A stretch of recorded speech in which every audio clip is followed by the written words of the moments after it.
South Africa's rail revolution, private operators to boost capacity and efficiency.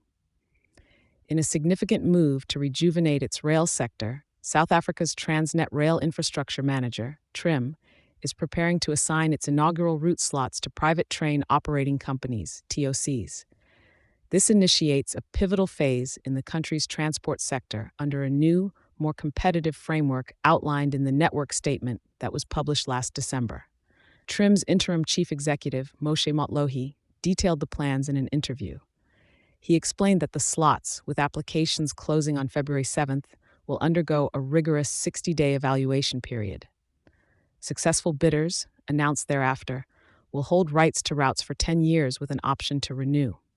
The upcoming network statement revision on April 1st each year ensures ongoing adaptability and competitiveness.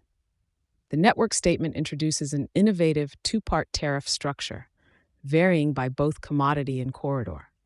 This strategic change from the previous allowable revenue model is designed to attract more TOCs by making costs more predictable and investment more appealing. The tariffs are structured around train kilometers and gross ton kilometers, allowing a flexible yet equitable cost distribution.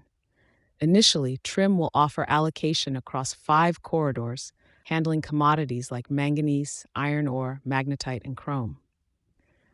The designated corridors will support a notably diverse range of operations, from 50-wagon container trains to 348-wagon iron ore giants, marking significant tonnage movement right from the start. Motlohi expressed optimism about receiving credible bids and noted that despite the novelty and challenges of integrating third-party operators, the initiative is essential. The rail network, suffering from maintenance backlogs and capacity constraints, currently operates well below its potential.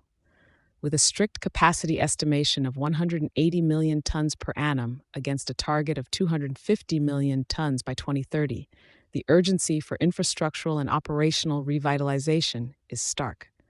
Financing remains a critical hurdle. Motlohi acknowledged that about $65 billion is needed over the next 5 years for maintenance and growth. He anticipates significant governmental and private sector funding, including exploring innovative financing models involving Transnet's key customers. This would potentially allow these customers to offset their investment costs over time, mirroring a pilot already gaining traction in the coal corridor. Beyond financing and operational logistics, Motlohi is also focused on robustly establishing TRIM, transferred with a substantial portion of Transnet Freight Rail's workforce. His vision extends to refining maintenance regimes, enhancing security, and ensuring community engagement, believing these foundational elements are vital for long-term success. While the challenges are significant, the proactive approach to incorporating private sector involvement promises a leap towards modernizing South Africa's rail infrastructure, bolstering the economy, and enhancing the rail sector's contribution to national and international trade. Thank you for choosing Satori News.